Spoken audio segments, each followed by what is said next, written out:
조갑제 TV 시청자 여러분 안녕하십니까? 2021년 4월 21일 막 정오를 지났습니다. 우리 한국 현대사에 아주 비극적인 장면에 등장하는 인물상이 하나 있습니다. 완장찬 사람입니다. 완장. 무슨 완장이냐? 1950년 6월 남침 전쟁이 있었고 8월까지 낙동강 전선까지 밀리면서 이 남한의 한 4분의 3이 적치하로 들어갔습니다. 이 북한 공산당은 적치하에서 마치 주권국가인 것처럼 행세하기 시작을 했습니다. 어린이를 모아가지고 김일성 장군 노래 부르게 하고 머슴들에게 완장을 채워줘가지고 그 마을의 권력자로 만들어 주었습니다. 그 뒤에서 공산당이 조종을 했습니다. 이 완장천 사람을 시켜서 나쁜 짓을 하도록 했어요. 악역을 맡겼습니다. 악역. 그 악역이란 게 피비린내 나는 일이죠. 지주들을 죽이고 또는 사람들을 동원해가지고 철야 작업을 하면서 인민군을 돕도록 하는 이런 일을 하면서 적치하에 넘어간 모든 마을에 완장찬 사람들이 등장했습니다. 완장찬 사람들이. 그들이 무슨 이런 신분이 좀 낮은 사람들입니다. 이런 사람들이 완장을 차니까 안함무인으로 되어서 그 권력을 믿고 공산당 권력을 믿고 영원할 줄 알고 나쁜 짓을 하다가 국군이 수복하니까 그 사람들이 보복 대상이 되었습니다. 상당수는 북한군과 함께 북한으로 북쪽으로 달아났습니다. 이런 완장에 관련된 추억. 그래서 이 완장하면은 대부분 다 그 완장을 기억합니다. 국민들이. 우리 국민들이 그 완장. 권력의 비호 아래서 멋대로 행동하다가 마지막에 비참하게 되는 사람. 완장. 그 이미지에 딱 맞는 사람이 한 사람 있어요, 지금. 문재인 좌익 정권의 완장을 찬 김원웅이라는 사람입니다. 광복회장입니다. 이 사람이 쏟아내는 이야기는 다 국민을 분열시키는 거고 다 역사를 조작해가지고 북한 쪽 역사, 북한 측 역사관으로 한미동맹을, 미국을 그리고 대한민국의 건국 세력을 욕을 하는데 광복회라는 이 좋은 이름을 악용을 하고 있습니다. 최근에는 이 정권 편을 들어서 미국을 욕하는 앞잡이 역할을 하니까 전역 전 의원이 당신이 주장하는 것은 다 북한식 역사관이다. 북한식 역사관으로 뭐라고 주장하느냐, 이자가. 남북 분단은 미국 책임이라고 이야기를 했습니다.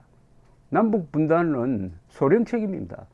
그래 놓고 6.25도 그 분단에서 비롯되었으니까 미국이 6.25의 원인 제공자라는 식으로 이야기하고 미군이 주도해가지고 100만 명을 학살했다고 하는 완전히 북한식 입장에서 미국을 공격하는데 광복회장이라는 그 완장을 이용해 먹었습니다. 그러니까 전jó옥 전 의원이 그러려면 차라리 북한으로 자진월북해라.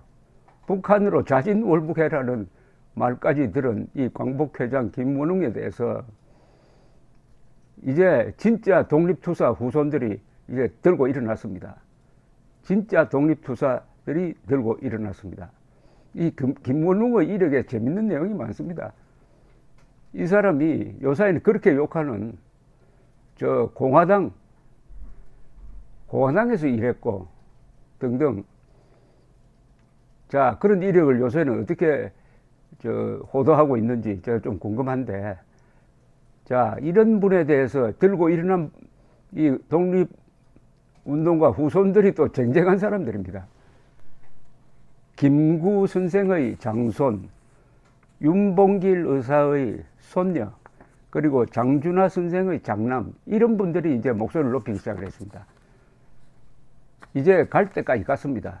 이제 문재인 정권이 1년도 남지 않으니까 이제 곳곳에서 아마 이 완장찬 사람들을 규탄하는 일들이 일어날 겁니다. 꼭 6.25 때 1950년 9월 무렵 해가지고 국군이 수복한 이후에 일어날 만한 일들이 대한민국에서 지금 일어날 겁니다.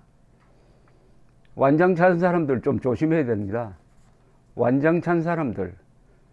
그 완장의 힘이 어디서 나오느냐를 알아야죠. 그 완장의 힘이 지금 문재인에서 나오는 거 아닙니까? 그럼 문재인 세력이 국민의 힘의 반격이 아니라 국민의힘 당이 아닙니다. 국민의 힘의 반격으로 문재인 정권이 무너질 때 그 완장이 어떻게 되느냐? 완장이 그들을 지켜줍니까? 아니, 완장이 우리를 지켜줍니까? 완장 뒤에 뭐가 있어야 되는 것 아닙니까? 완장 뒤에 권력이 있어야 되는 것 아닙니까? 완장 뒤에 국민이 있으면 살아날 수 있어요. 그 완장 찬 사람들 중에서도 국군이 수복했을 때 목숨을 부지한 사람들이 있습니다. 그 사람들은 뭐냐? 완장을 차고도 의리를 지켜가지고 공산당이 시킨 대로 하지 않고 그래도 최소한의 희생으로서 그 마을을 유지했던 사람들은 국군이 돌아오니까 그 사람들이 발벗고 나서 가지고 이 사람은 공산당 앞잡이 노릇 산 사람이 아니다 해가지고 그 사람들 변호해가지고 살려준 적이 있습니다. 지금 완장찬 사람들 어떤 선택을 할지 시간은 별로 남지 않아서요.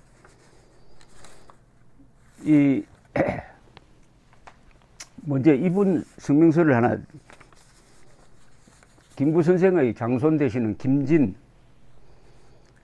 김진 광복회 대의원입니다. 대의원이 대국민 사과문을 발표를 했습니다. 이분이 사과문을 발표할 입장은 아닌데 이런 사태를 막지 못한 책임이 있다는 취지입니다. 한번 읽어드리겠습니다.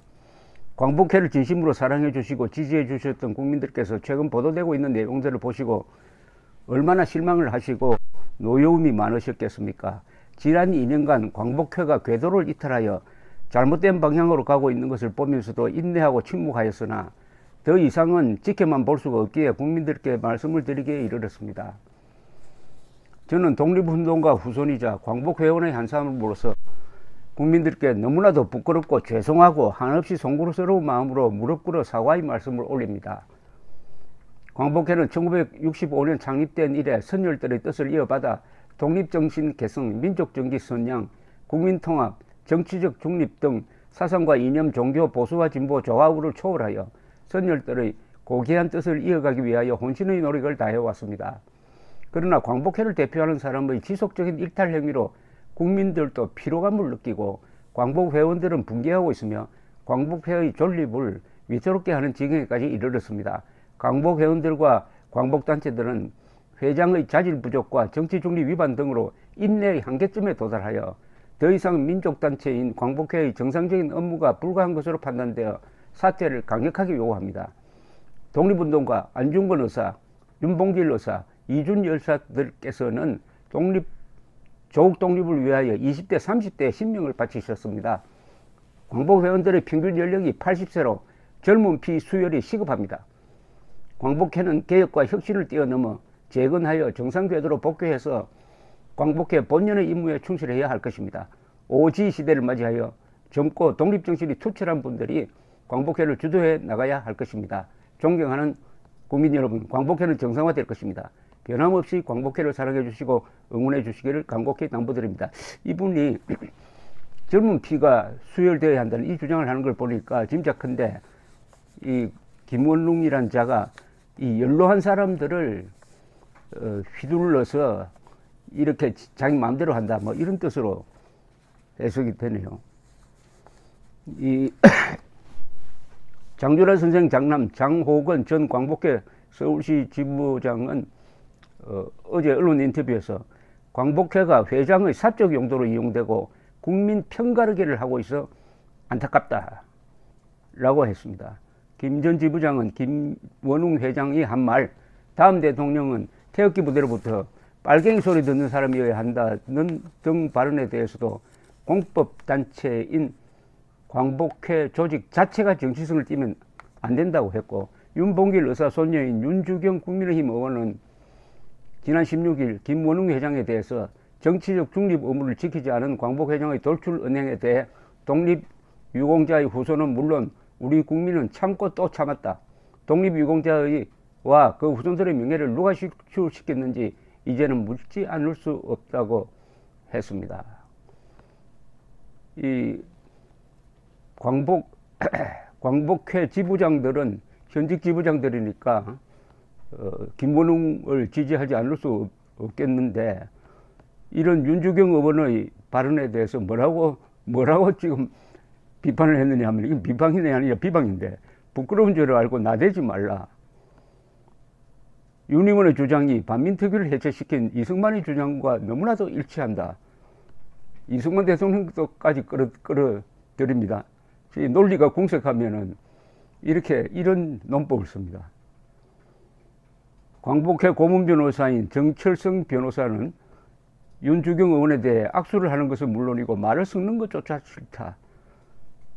아니, 윤봉길 의사의 이 손녀에 대해서 악수를 하는 것은 물론이고 말을 섞는 것조차 싫다.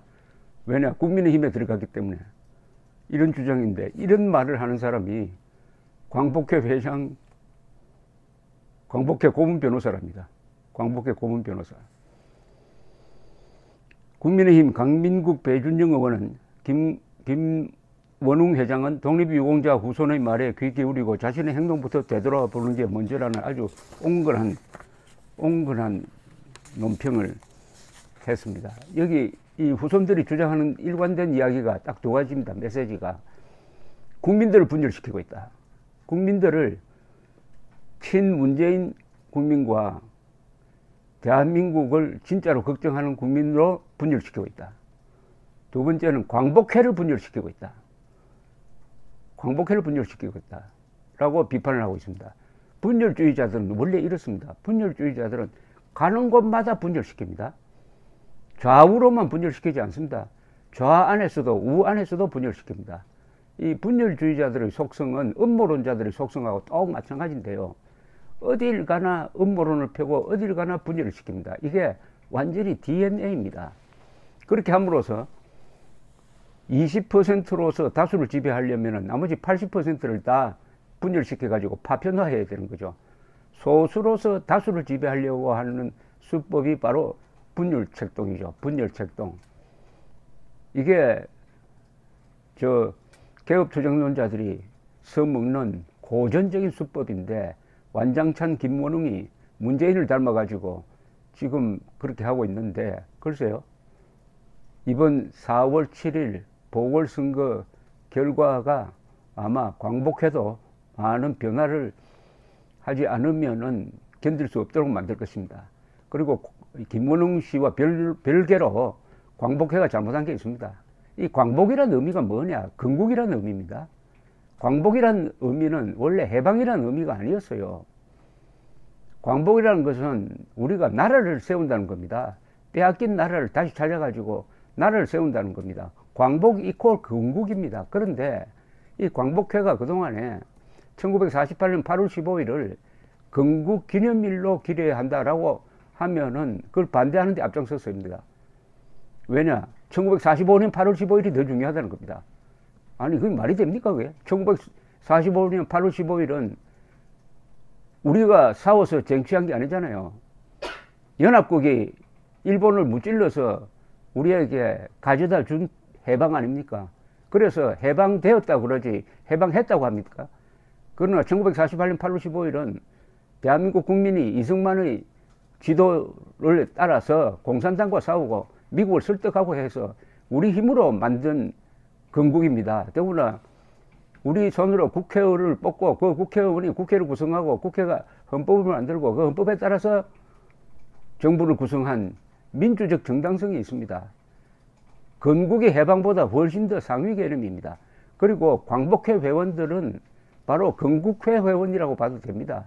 그런데 그걸 건국절로 기리면은 광복절, 해방의 개념이 뭐 좀 퇴색된다고 생각해서 그런지 그렇게 반대했던 그 부분도 이 기회에 반성할 필요가 있다는 생각이 듭니다. 감사합니다.